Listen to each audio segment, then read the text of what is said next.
کہ لاہور کو یومیہ 30,000 آٹے کے تھیلوں کا شارٹ فال کا سامنا ہے۔ حکومت کا گندم کوٹا بڑھانے کے بعد بھی بحران جوں کا توں ہے۔ شہر کے اوپن مارکیٹ میں آٹے کی بدترین قلت برقرار ہے، جبکہ مخصوص علاقوں کے علاوہ شہر کے زیادہ تر علاقوں میں آٹا نایاب ہو چکا ہے۔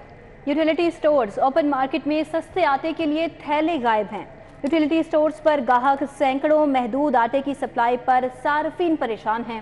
یوٹیلیٹی سٹورز پر آٹا چند گھنٹوں میں ہی ختم ہو جاتا ہے۔ انتظامیہ کا کہنا ہے کہ کریانہ فروشوں کے پاس 4 دن سے آٹے کی سپلائی نہیں آ پا رہی۔ لاہور کو یومیہ 30,000 آٹے کے تھیلیوں کا شارٹ فال کا سامنا ہے۔ حکومت کا گندم کوٹا بڑھانے کے بعد بھی بحران جوں کا توں برقرار ہے۔ شہر کے اوپن مارکیٹ میں آٹے کی بدترین قلت ابھی بھی برقرار ہے۔ مخصوص علاقوں کے علاوہ شہر کے زیادہ تر علاقوں میں آٹا ابھی بھی نایاب ہے۔ مزید اس صورتحال کے بارے میں تفصیلات جانیں گے، ہمارے ساتھ شہزاد خان عبدالی موجود ہیں۔ شہزاد بتائیے گا۔ بالکل، جیسے جیسے میڈیا پہ آٹے کے بحران کو ہائی لائٹ کیا گیا تو تب حکومت نے گندم کا کوٹا جو ہے وہ 358 میٹرک ٹن بڑھایا۔ پہلے تو حکومت یہ بات تسلیم کرنے کے لیے تیار ہی نہیں تھی کہ شہر کے اندر آٹے کا بحران جاری ہے۔ اس وقت فلور مل ایسوسی ایشن کے مطابق 5200 میٹرک ٹن گندم دی جا رہی ہے اور 1,70,000 آٹے کے تھیلے اوپن مارکیٹ کے اندر دیے جا رہے ہیں۔ لیکن اگر آپ گلی محلوں کی کریانوں کی دکانیں اور جنرل سٹورز کی بات کریں تو وہاں پہ آٹا اب بھی دستیاب نہیں ہے۔ آٹا صرف یوٹیلیٹی سٹوروں پر محدود مقدار میں موجود ہے اور اس کے علاوہ حکومت نے جن علاقوں میں ٹرک آٹے کے کھڑے کیے ہیں صرف وہاں پہ آٹا مل رہا ہے، اور اس کے علاوہ جو شہر کی عام کریانہ کی اور جنرل سٹورز کی دکانیں ہیں وہاں پہ آٹے کا شارٹ فال پوری طرح سے موجود ہے، اور اس کی وجہ سے شہر کے یوٹیلیٹی سٹورز پر رش جو ہے وہ بڑھ گیا ہے۔ چونکہ یوٹیلیٹی سٹوروں پر محدود مقدار میں آٹا فراہم کیا جاتا ہے، اس لیے آدھا دن نہیں گزرتا تو آٹے کی سپلائی ختم ہو جاتی ہے، اور شہری اس حوالے سے یہ کہہ رہے ہیں کہ حکومت جو ہے وہ شہر کی اوپن مارکیٹ کی جو کریانے کی دکانیں ہیں، جو جنرل سٹور ہیں، جو ڈپارٹمنٹل سٹور ہیں، وہاں پہ آٹے کی دستیابی کو یقینی بنائے تاکہ انہیں اپنے گھر کی دہلیز پہ یعنی اپنے محلوں میں، اپنی کالونیوں میں اور اپنی ہاؤسنگ سوسائٹیوں میں آٹا مل سکے، نہ کہ انہیں لمبی اور طویل قطاروں کے اندر لگنا پڑے۔ اس وقت ہم یوٹیلیٹی سٹور شادمان میں موجود ہیں اور یہاں پہ بھی میرے ساتھ آپ دیکھ رہے ہوں گے مردوں کی اور خواتین کی قطاریں موجود ہیں۔ چونکہ یہاں پہ آٹے کی سپلائی آئی ہے تو یہاں پہ یہ آٹا لینے پہنچے ہیں، لیکن اس کے ساتھ ساتھ یہ بھی مطالبہ کر رہے ہیں کہ ان کے اپنے علاقوں میں آٹے کی فراہمی کو یقینی بنایا جائے، اور یہ تبھی ممکن ہے جب حکومت گندم کا کوٹا جو ہے وہ طلب کے مطابق کرے گی۔ یہاں پہ صارفین کافی بڑی تعداد میں موجود ہیں، ان سے اس حوالے سے ہم بات کر لیتے ہیں۔ السلام علیکم، کیا حال ہے بھائی؟ آپ ٹھیک ٹھاک ہیں؟ اللہ کا شکر ہے بھائی جناب۔ آپ کہاں سے آٹا لینے آئے ہیں؟ میں اقبال ٹاؤن سے۔ اقبال ٹاؤن سے لینے آئے ہیں، تو آپ کے گلی محلے میں کیا صورتحال ہے؟ جی نہیں ملتا وہ، ہاں جی مہنگا ملتا ہے آٹا وہ بہت زیادہ جی۔ اور بھی صاحب موجود ہیں۔ السلام علیکم، آپ ٹھیک ٹھاک ہیں، راضی ہیں؟ آپ کے علاقے میں کیا صورتحال ہے دروگا والا میں؟ آٹا تو ویسے یہ ہے کہ مل رہا ہے لیکن بہت زیادہ قیمت میں مل رہا ہے، لیکن یہ جو کہ جو 15 کلو گرام والا وہ ہے 10 اور 20 کلو والا سستا نہیں مل رہا؟ نہیں، وہ تقریباً 1900-2000 میں دے رہے ہیں۔ تو یوٹیلیٹی اسٹور پہ جو ہے تھوڑی بہت سہولت ہے وہ تھوڑا سا آگے آ جائے گا۔ السلام علیکم بزرگوں، کی حال ہے؟ ٹھیک ہو؟ الحمدللہ، شکر اللہ کا۔ کتوں آئے ہو تسی تے آٹے دی کی صورتحال تھوڑے علاقے؟ علاقے تو نہیں آٹا مل رہا، دکانوں تے کوئی آٹا نہیں ہے، مہنگائی کیتا ہے حکومت نے تے پھر دکانوں تے بھی مہیا کرے تاکہ اتنے پھر آ کے لینا نہ لگن۔ جی، السلام علیکم بھائی جان، آپ کا کیا حال ہے؟ آپ ٹھیک ٹھاک ہیں، راضی ہیں؟ آپ کس ایریا سے آئے ہیں؟ گڑی شو سے۔ گڑی شاہ سے۔ تو آپ کے جو گڑی شاہ کے گلی محلے کی کریانے کی دکانیں ہیں وہاں کیا پوزیشن ہے؟ وہاں پہ پوزیشن ایک ٹرک کھڑا ہے اور ہزاروں لوگ کھڑے ہیں، جس میں خواتین اور مرد بچے سب شامل ہیں، اور اس سردی میں جو ہے نا وہ ذلیل ہو رہے ہیں آٹے کے لیے۔ بھائی جان، زرعی ملک ہے، اس کے باوجود ذلالت ہے، تو مطلب سر ہمارے حکمرانوں کی نہلی ہے اور ہماری خود اپنی بھی ہے، جو ہم انتخاب کے وقت جو ہے نا صحیح چوائس نہیں لیتے، پارٹی بازی اور تعلقداری کا استعمال کرتے ہیں جس سے ملک کو نقصان ہوتا ہے۔ بالکل، بڑی خوبصورت بات انہوں نے کی کہ ہم کو بینگ پاکستانی اپنے حقوق کے لیے کھڑے ہونا ہوگا، سیاسی وابستگیاں ایک سائڈ پہ رکھنی ہوگی، تبھی اس ملک کے مسائل ہوں گے، تبھی جو اشیاء خرد و نوش کے جو بحران ہیں وہ ختم ہوں گے۔ ٹھیک ہے، بہت شکریہ شہزاد خان عبدالی ہمارے ساتھ تھے، اور صورتحال کا تفصیلی جو جائزہ انہوں نے ہمیں بتایا ہے، بہت شکریہ۔ جبکہ دوسری جانب ضلع انتظامیہ شہر میں آٹے کی سپلائی کی سخت مانیٹرنگ کے لیے متحرک ہو گئی ہے۔ ریونیو فیلڈ سٹاف کو فلور ملز میں تعینات کرنے کا فیصلہ کر لیا ہے۔ پٹواریوں اور تحصیلداروں کو فلور ملز کے مانیٹرنگ کا ٹاسک تفویض کر دیا گیا ہے۔